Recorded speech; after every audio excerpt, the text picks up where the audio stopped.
4 to 5 years. Every about 18 to 20 months, we've been doubling. Yeah, yeah. And I'm curious, like, is there anything that you have done differently your journey of getting to the 9 clinics, in terms of like the number of locations and the sequence of like not the operation side, but like maybe the timing and sequence, whether it's cash flow, money.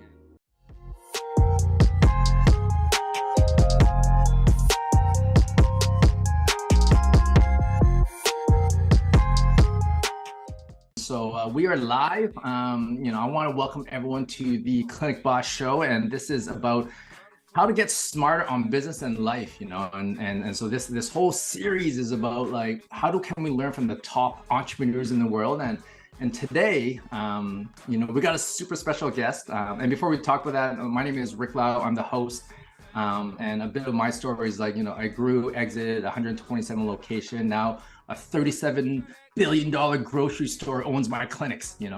That is my story. And we got Karen Elliott here. She is an entrepreneur and runs and is responsible for like growing a team of business coaches. She's a business coach herself. And we got Josh today. And Josh, just before we kind of get started, I've always wanted to ask you this, like, how do we meet and cross paths?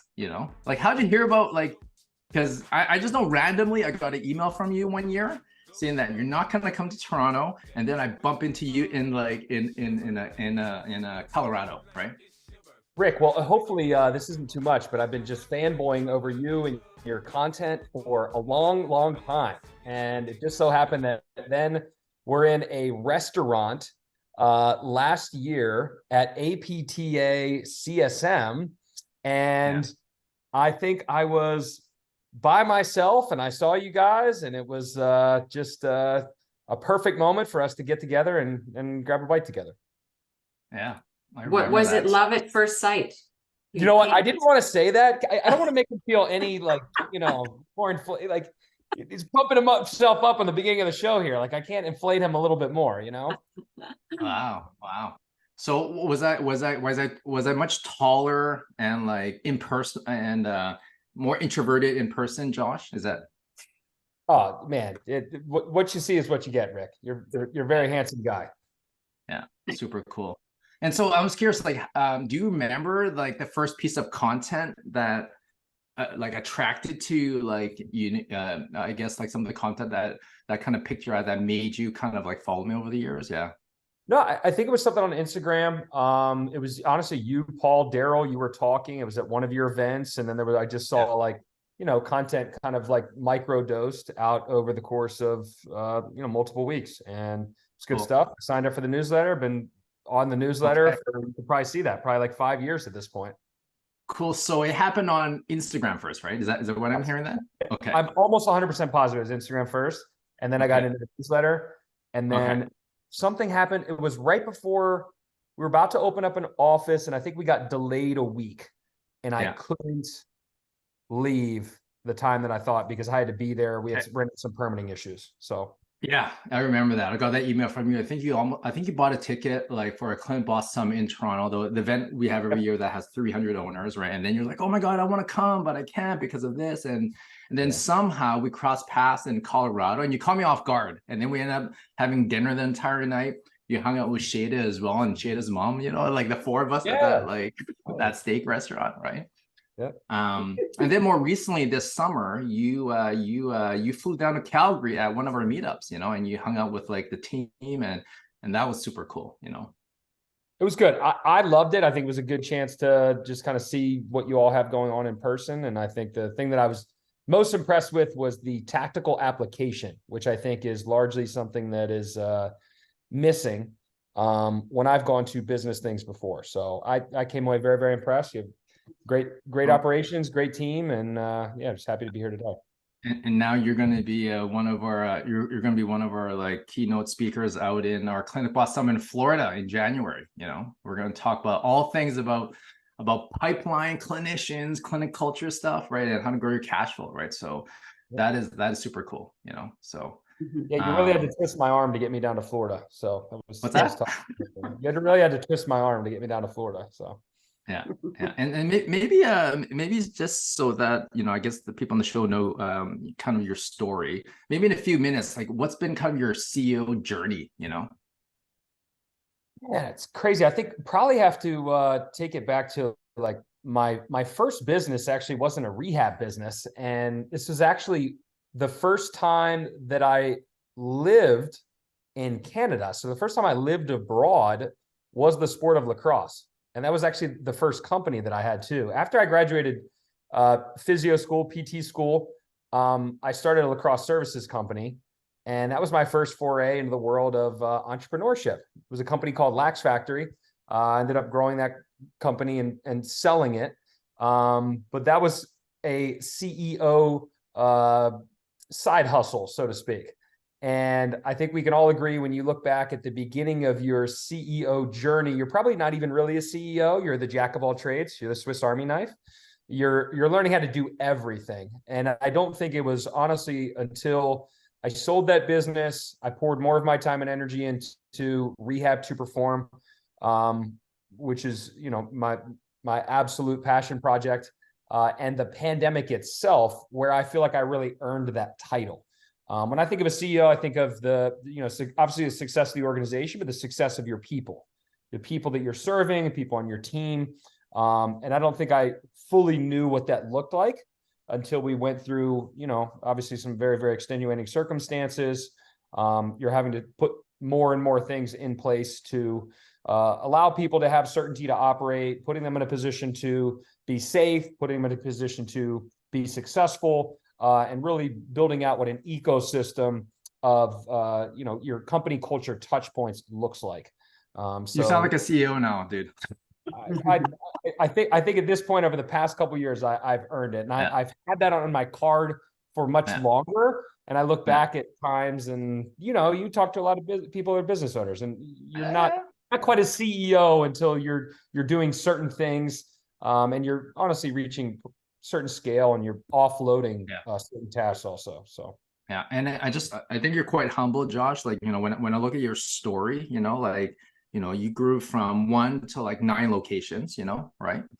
And how many staff do you have within the business now?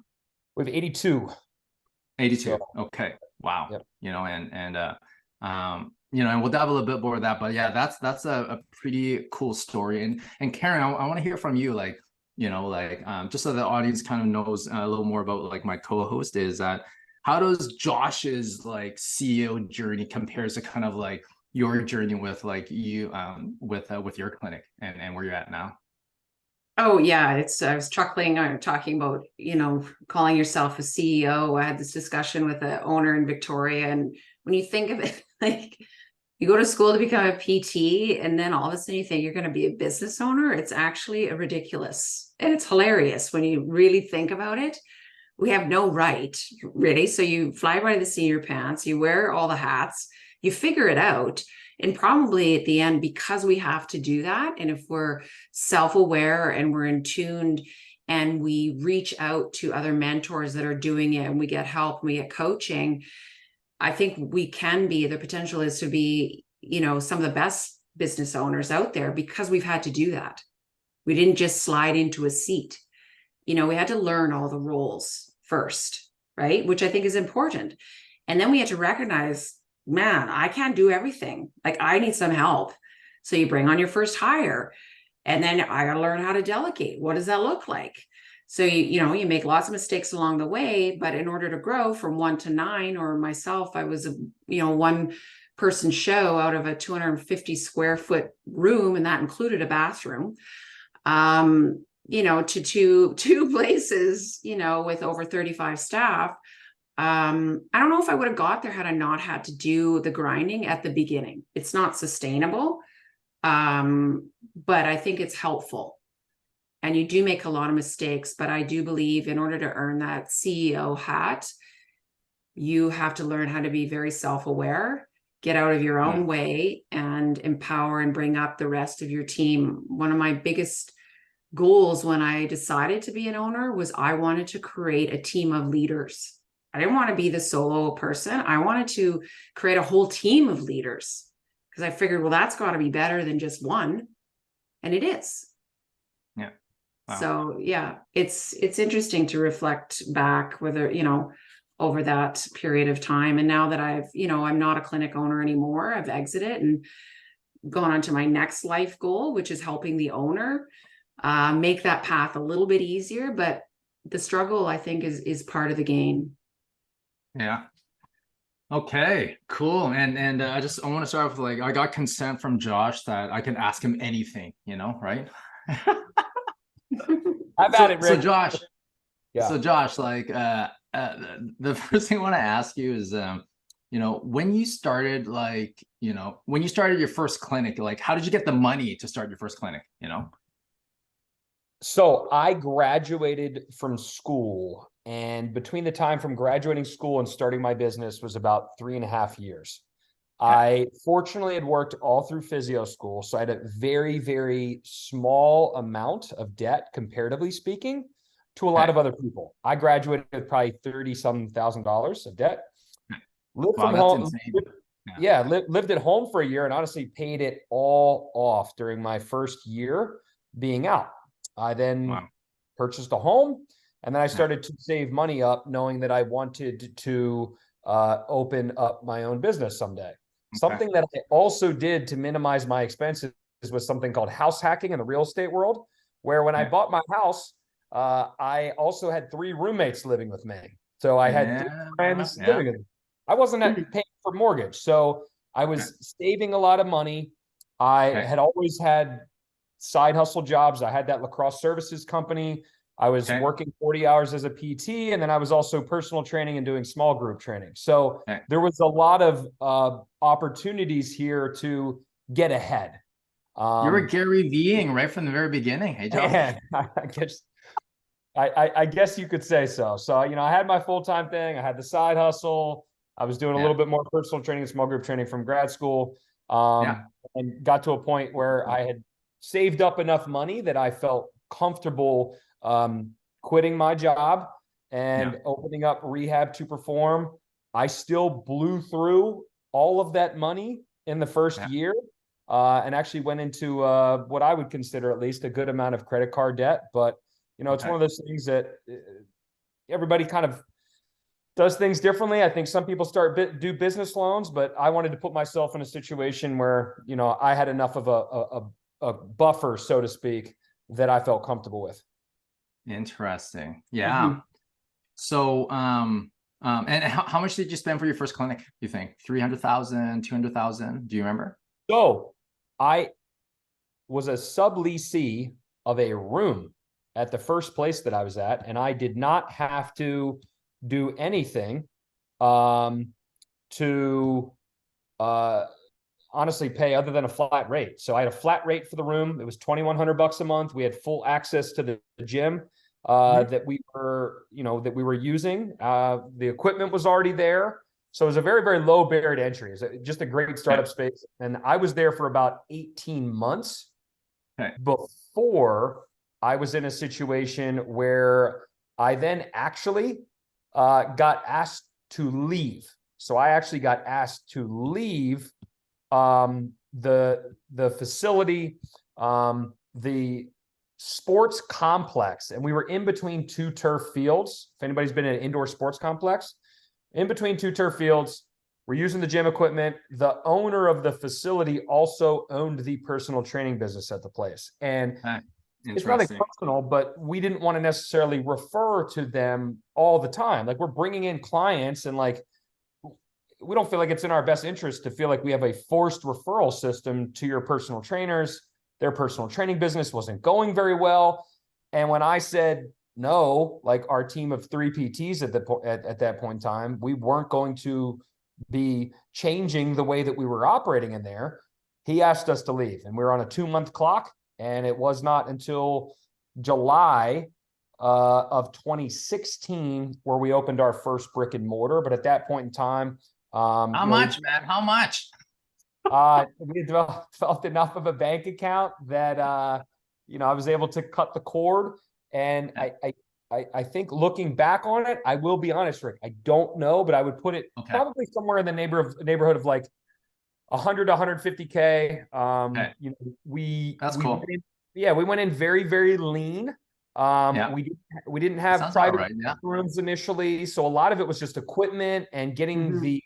the cold dark shell space Yeah. operational and permitted up to county standards. We added things as we went, so that's why it's a little bit harder for me to pinpoint it, because we went in super lean. Then it was like 3 months later, hey, we're doing well. What are we gonna change?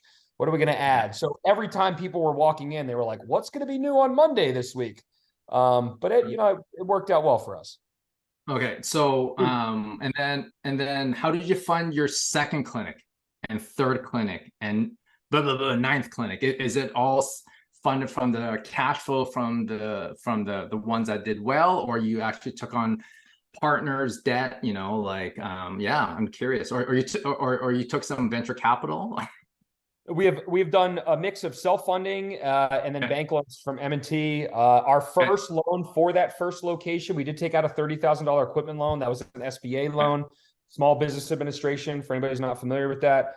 And then after that, we were fortunate enough that from just in terms of cash flow, we reviewed where we did not need to go through the SBA for our loans. And at this point, we've done, I think, 5 non-SBA loans. But we do a mix of self-funding and loans for our offices. No Good for you, outside dude. money. Nobody else Yeah, owns us at this point in time.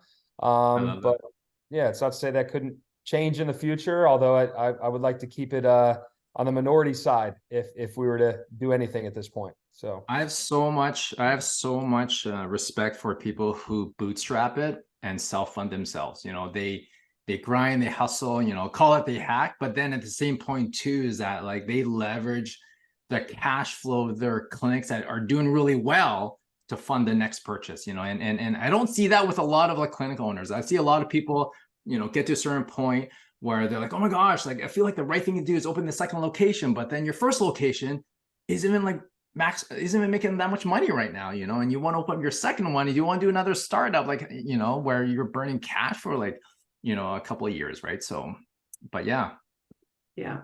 yeah, no, it's one of those things that we've gotten better and better as we went. Sometimes we've taken too little money, and it's put us a little bit thin in the bank account. But I'd rather be in that situation than potentially take on more debt. Now, we have been good about in situations also where it's been the other end of the spectrum, where you pay down things earlier, obviously with variable interest rates over the past 3, 4, 5 years. Certain years are a little bit more favorable. Yeah, it's an ever changing process. We are looking to go through another round of debt financing at the end of the year this year, and you're already talking about 10% like interest rates for some of the business loans out there. So we'll see how it goes. Wow. Wow, that's insane. Yeah. I think now, like, I've actually speaking with a lot of like private equity in the past, like, 6 to 12 months. And yeah, these high interest rates right now is making it difficult for people to invest, right? And I guess it's harder for like small business, right? Like, if they're charging, those type of rates, and depending on the margin on your business, right? Yes. And the one thing that I will say, and this is, obviously a source of pride, but if we're doubling every 18 to 20 months in terms of business revenue, I feel very, very comfortable saying that there's an ROI there, that I'm okay with a 10% interest rate, and that's 100%. largely been how we've grown over the past 4 to 5 years. Every about 18 to 20 months, we've been doubling. Yeah. Yeah.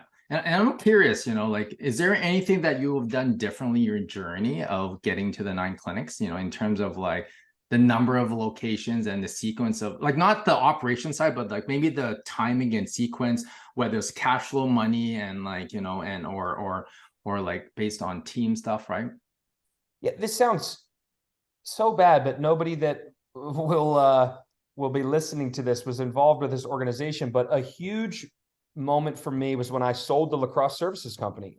It got to a point in time, we had 280 kids in the club program, and I was spread thin. Like I was just very, very spread thin. It was not until I let that ship sail that I got to put the company that I had gone to graduate school for, and the thing that I knew that was always going to be the main thing, where I finally got to devote my full attention to it. So when I say we've been doubling like the past 4 or 5 years, sometimes I sit back and go, where would we be if I did not have something that was taking a significant amount of my time and energy during those first like 3 to 4 years of the business. So I think if anything, I've just learned, like, try to go a mile deep, try to not be a mile wide. It goes along the lines of, you're trying to find one thing and do one thing well. And I know that's a little bit oversimplified, especially in the beginning, where, like Karen's mentioning, like, you have to wear 18 hats. Like, I'm imagining going into Lids, like the hat store in the beginning, like as a business owner, and you have like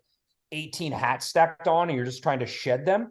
But I had like a whole nother business of hats on top that I was like trying to juggle and manage. And that's just not, it's not putting you in your genius, and it's not getting you closer and closer and closer, where you're shedding your hats and eventually earning your role as the CEO for this one company. And I know a lot of people want to do multiple things and multitask, but there's a lot of research out there to say, like, multitasking itself isn't overly productive. And then for me, just managing 2 things, like, I was getting nowhere. I was running into situations where, like, work-life balance was extremely compromised. Let's be honest, like, parents in youth sports, like, one of the most challenging customer service areas possible. So, like, no matter your best efforts, like, you're still getting 10 to 20% of your parents are just like, they're going to complain no matter what. And then that was taking away from obviously everything that I was trying to do at R2P. So yeah. It's interesting, Josh. I'm curious to know, because I get this question a lot in coaching a lot of owners, like, should I open another location? Should I keep having more locations? Do I stay in one? Do I not? That's a big question constantly in this. I don't know if it's pressure or expectation that you have to open another location. I was the opposite. I did not. I would rather have a bigger, expansive, I went from 250 square feet to 7,000. So, but for me, I was the CEO of my home. I had 3 young kids. So I had that role, which is 24/7 still. And then to then take my time and divide it again, if another location, it was so overwhelming for me. I thought, no, as long as I have one place to go, I can manage that and grow within that larger space. We did end up with another center across the parking lot, but why for you was the desire and drive for multiple versus one large center? And maybe it's demographics, depending on where you live. I mean, you're in the US. I'm in Saskatchewan, Canada, which is only 250,000 people. So I'm curious, what's your thoughts on that? One of the most frequently asked questions I get is, how can you help me grow my clinic? So every year we put together an annual event called the Clinic Boss Summit. It's basically the Woodstock for everyone interested in growing or selling your multi-million-dollar practice. You're going to meet over 300 of the world's top clinic owners. The network is going to be insane. It's 3 days. You're going to learn everything from marketing, finance, HR, recruitment, and sell your clinic. And the best part, it's going to be Orlando, Florida on January the 26th. It's one of my favorite cities to hang out in January because you get the sunshine, palm trees, and best theme parks. We usually sell every year within the first couple of months, so grab your tickets now. Go to clinicexcel.com to grab more details. I think, and I mentioned, we got asked to leave our startup space. That was a very, very comfortable space for us, low cost, equipment's there, it's great. Yeah. Then you sign a 10-year lease for your first place that you go into. And you don't really go in with like rough forecasting and budgeting and stuff. And we blew the doors off of any expectations I had within about the first year to maybe 18 months. And I'm sitting there and going, okay, we're almost at capacity where I'm at here. And we still have 8.5 years left on this lease. Like, I feel like we have something good here. Can we do this again? So it was more of a curiosity thing. Okay. I easily could have sat back there and gone, you know what? Things are great. We're very, very busy. We could have had like crazy long wait times. We Yeah. still are in that lease, and kind of like you, we expanded the space. We actually took space Okay. across the hall. But for me, it was the curiosity of possibility, right? What else could be there? Could we do this a second time? The first location I opened up, not in a place that I grew up. The second location, I was like, all right, if this went this well where I didn't grow up, why don't I open up a spot where I grew up, where I know every aspect of the community, I know a ton of people, and it was an absolute zoo for the first 3 to 4 months, but for reasons not related to like getting people in the door. It was everything behind the scenes. But yeah, I mean, I tell people all the time, it's either, you know, you're either going to choose to potentially be like the solopreneur, and there's reasons why that could be appealing. There's reasons why I would say one location and just getting it rocking and rolling would be very, very appealing. But I feel like after that, like the decision to keep going is just something Right. where it's, you're So, just, but I if don't you know, you're had, just wired say, that way. And like, yeah, you're just like, I fell in love with the possibility of like figuring out okay, how far I could take this thing. okay. So if you say, like, if you had the opportunity and you had the space and your first location to expand to like this massive facility, would you have done that? Or was it just really more, can I just like keep doing this in multiple areas? You know what I'm saying? Because I think there's a difference in kind of that thought process. And I don't know if it's entirely a solopreneur just having, by definition, just one location. It's just whether you just want one large location or you want to have 9 ones that are of smaller size. Yes. And I think, and something for me and why I brought up the solopreneur thing, like I look back at like when it was just me, and you get to a certain point and like you're just renting out space and it's easy, it's great. But then Yeah. like you go on vacation and there's no money, like there's no leverage. You're Oh not yeah. replicating, you're not creating something. And then it's like the first office, you're like, all right, cool. I've got other people here. There's good things going on. I've got a team. It's enjoyable. Yeah. You know, we're collectively working towards something. I've played sports all my life. So like the team environment just fills my cup up. But then, yeah, the decision to do the second one, it was the curiosity of what could be possible in my hometown. Okay. The curiosity of what is this as special as I think it is? And you're also like testing whether or not you feel like what you have is something that is really good. So then we were like, you know, you get in there and then you get smacked in the face because you have no processes and everything's dependent, but that's a whole separate conversation. So, and one thing I want to add, like Josh, and I shared this with you, like, you know, when in my early 20s, when I did this, right, you know, we had this big BHAG, right? We want to have 100 locations, or we have the 50 locations. I think a lot of us, like early in our CEO journeys, like we fixate on a number, you know, that like at one day I want to have 100 locations or 127 locations. And for me, it was my ego that was driving me that I want to do that, right? You know, and then once I got doing that, I was like, oh my gosh, like this is not what I expected, you know. And so it's actually very interesting when I meet a lot of different entrepreneurs who grow for different reasons. There's other ones I meet where like is very strategic, where like I want to have 15, 20 locations that are diversified because the value of my business 5 or 10 years from now is worth way more than selling a single. You know, the EBITDA multiple of you selling your business when you have a platform of, you know, 15, 20, 50 locations is worth maybe 2 times or maybe 3 times extra on your multiple, you know. And so I think there's a lot of hosts of reasons, you know, on why people want to have like multi locations, right? So I think about that more now than I did say like 4 or 5 years ago. 4 or 5 years ago, I didn't know anything. I was just like, this is cool. Like things keep getting better. I'm having fun with this. I'm learning a lot. Like two words that mean a lot to me is like pursuit and potential. Like those are 2 things that just resonate with me. Like I feel like I'm on a continual pursuit of my potential. And this is the way for me to like iterate and reflect and evolve. And it really wasn't until probably the past 4 or 5 years where, you know, you start hearing it more at business conferences. You're more aware of what you've put together and the valuation of the industry that you're, the businesses in the industry that you're in. So yeah, I am much more aware now where I have a target of like, I'd love to get to 15 to 20 clinics. Like that's like the short term place that I would like to get to.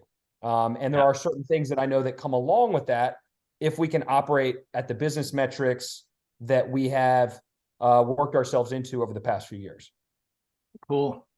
And actually, let's jump ship a little bit. I want to talk about, like, your 9 locations now. You got 9 locations. Josh is, like, has 82 people working in this team. How do you scale your culture across your 8 different locations? Is this still dependent on Josh, or you got people at individual locations? Like, how do you do that when you have, like, multi-sites? Because it's a very different game. I think it's very easy to do when you own one clinic, like what Karen talked about. Everyone, like all 37 people own 7,000 square feet, is way easier than, like, when you're so spread out. Like, what do you do, Josh, across your 9 locations?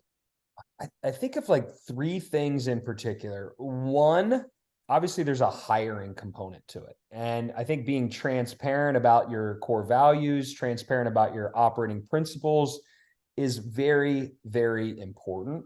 I think that from a facilities standpoint, that the athletic vibe, that the positive affirmations and quotes on the walls, and some of the things that just naturally go along with a more sports, athletic, positive, upbeat environment are attracting people who energetically are a little bit more aligned with that. And then I do think a big part of it is our pipeline to our team, like our internal development of people going through the internship program. More than 60% of the people on our team have gone through our internship program.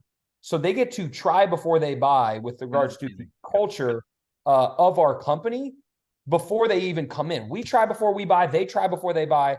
And, like, does this person pass the vibe check? And sometimes it's very subjective, but, like, when I get a resume of a former student, it's not always new grads. Sometimes it's like a year out, 2 years out, 3 years out. And I throw it over into that location where that student spend time.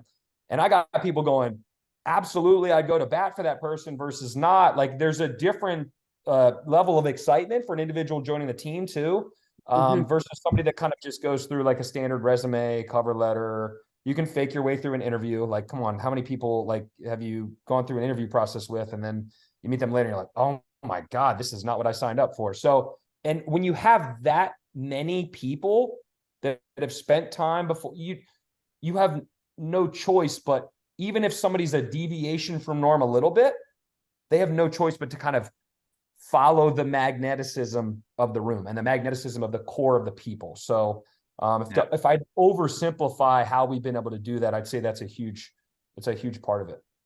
One thing I'm going to give you a shout out to, Josh, is, like, I follow your Instagram and I follow, like, some of you, like, some of the clinical training you do. You've done an amazing job to build your personal brand and this type of, like, training that you have, so that, like, you're already pre-screening the people that you want to hire that understand the culture and all this other stuff. So it's pretty cool to actually see you do that, and the influence, right? Appreciate that very much. I mean, it's something I definitely take a lot of pride in. We talked about in the beginning, CEO, success of the people. You're trying to do everything you can to make sure that you bring in the right people and you train people the right way, you take care of them the right way, and you ideally— What about Christmas parties? What are you doing for Christmas parties for 9 locations? Is it 9 separate ones or one big one you fly everyone in, You watch ESPN, Rick? So ESPN has the ESPYs. We have the R2Ps every year, which is our holiday party and award show. So we have sports themed awards that everybody votes for in the company. And we come together, and it's a night of festivities and a night of celebration for our team, the R2Ps. We will do our 5th annual or 6th annual R2Ps this winter.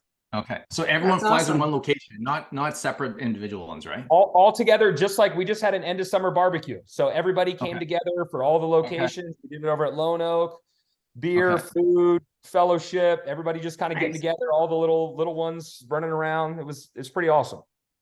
Yeah. That's And really we cool. do kickoff in the beginning of the year. Company kickoff, shut down the office on Wednesday, second Wednesday every year. Everybody comes together. There's presentations throughout the course of the day. There's small group breakouts. There's goal setting. And that's like that's a big day where we review the previous year and then we align on what the year is to come. Yeah. Love it. Karen. Nice. That's awesome. I love that. Cool. Yeah. Rick, I stole your bucket list thing, Rick. I'm being honest. And I'll tell everybody here too. I stole your bucket list thing. Okay. Hey Josh, I still shit from everybody. You steal stuff from everybody, Rick.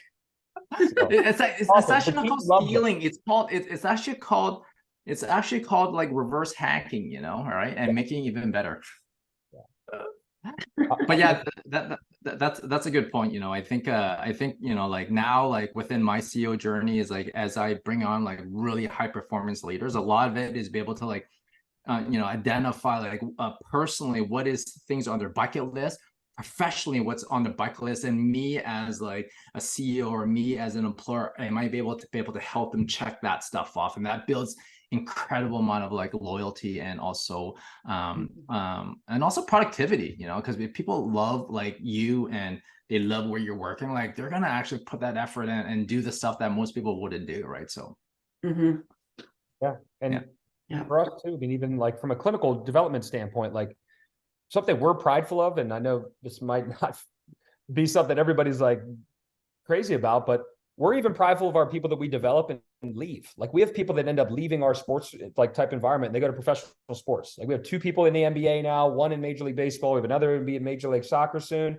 and then another one who just took a WNBA and NBA job. Like those are still like things that I know who in our company has those aspirations right now that ideally we're developing them for, and the transparency that is kind of happening within our walls and within our conversations, I think allows people to just be themselves and make the most of the environment, but pour back at the same time, and overall just kind of enjoy the journey.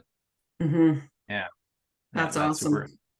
That is cool. So we got 5 minutes left, and we're gonna wrap up. And Josh, I wanna maybe hear from you. You know, what maybe what advice or experience share can you give relating to how you're mastering, you know, like entrepreneurship in your personal life? You know, how do you balance it, like both, or even can you balance? Like, what are your strategies on be able to like, you know, master that, you know, that entrepreneurship and personal life, you know?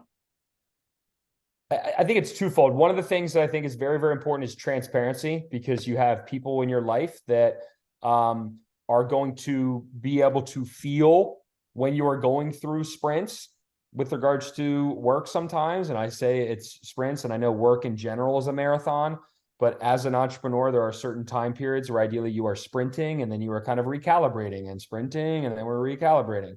And the more transparent you are about when those periods are, I think the better off that you'll be. And I think the more likely you're going to get people that support you through those periods, they're checking in on you through those periods. You know, it's not that you're intentionally trying to be more withdrawn or absent seemingly. You know, you're just doing what you're doing. I mean, you're pouring everything you can into your passion, and I think the more that you're able to just communicate that to other people, people might call that like an accountability buddy or accountability partner. But I think if anything, it's just a certain transparency of what's going on in your life. And then outside of that, like using your calendar to actually block personal time. And whether or not that's social things in the evenings, whether or not it's just making sure that you have hard cuts either to the start of your day or the finish of your day, making sure that you have things blocked with regards to vacation.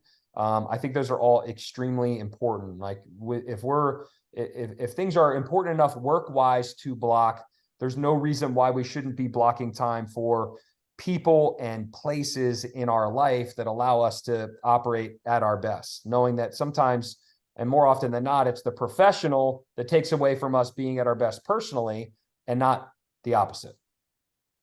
Wow. Yeah. That's amazing. You know, like I totally agree with that. Like I think my life consists of sprints and roller coasters, and that blocking and batching of your personal life is super important. Karen, I want to hear from you. Like everything that Josh talks about, we hear a lot about this in our community. Is there anything you want to add to that, Karen? Yeah, I mean, it's interesting. Life, I don't buy the life work balance because I think it's seasonal. Right. So I think it's an integration, and it's a dance. And I got this from actually Andy Golfin. You would know Josh, him and all his work, right? So I listened to a podcast. It was about athletic performance, but he uses this 4-square diagram. I thought it was brilliant, where you get 10 points. That's all you have. And you have to assign points to how much time or is in relationships, physical health, mental well-being, and work professional development. And it's going to change. And so sometimes you're going to be like a 5 in your work, and that you only got 5 points left. So then you take that to your partner, your friends. Look, here's my square for the next 3 months. I'm a 5 in the work, which means I'm going to be a low 1 in our relationship for three months. Are you okay with that? It's not forever. It's 3 months. But assigning points, and then it's like you come back out of it. You know what? I'm going to throw my 5 back into my relationships and my kids and my family, because I've been absent for a bit. Having that open communication and knowing where you're at in those quadrants, and you only got 10 points. I think it's so helpful to assign that per season, because you go through seasons where it's up and down, and it's a matter of communicating it, I think, with the people that are around you. And then they can support you, because now they know you're not just being a jerk and a workaholic. You have a specific project or clinic you're opening. This is what it's going to take, but I'll be back in spreading myself through the quadrants again. So I really like that. And it was related to sport and performance. But I think it's so useful. I love it. Wow. Yeah, I love it. I'm a big fan of his stuff. So I love him. He's great. Yeah. And how many points do you have right now, Karen? I will say I'm pretty well. The next 2 weeks, I'm probably a 3 or 4 in the work, just because it's super busy right now. But I'm pretty balanced now. I got to say, I'm living a pretty good life. Yeah. Sometimes it goes up a little by 1 point, but I'm never there very long. Cool. Yeah. That's cool. That was awesome. This is our first episode. I really loved our talk, Josh, and I have like some massive like takeaways, like me personally, right? And so but thanks for sharing your journey, and kind of your path, on how you went from 1 to 9, this whole talk about how you how you manage your sprints, right? I think this is one thing that every single entrepreneur, every single like CEO, whether you're starting off or even as you scale to like whether it's 20, 50 or 100 locations, you need to have that, right? Because if one aspect of your business, like if your personal life goes down, like your business life will go down with it, and I that happened to me personally, and it's the worst possible thing. So so that's cool. I just want to wrap it up. So we'll see everyone next week. Awesome. So next week we got a super juicy topic. We're going to be talking about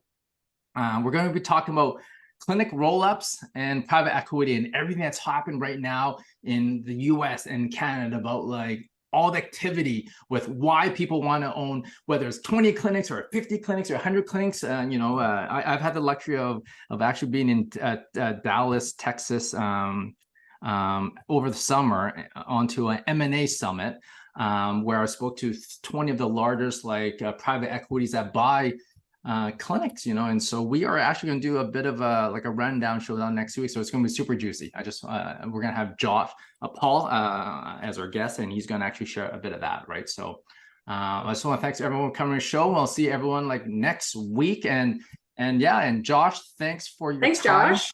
Yeah, that was awesome. Super fun.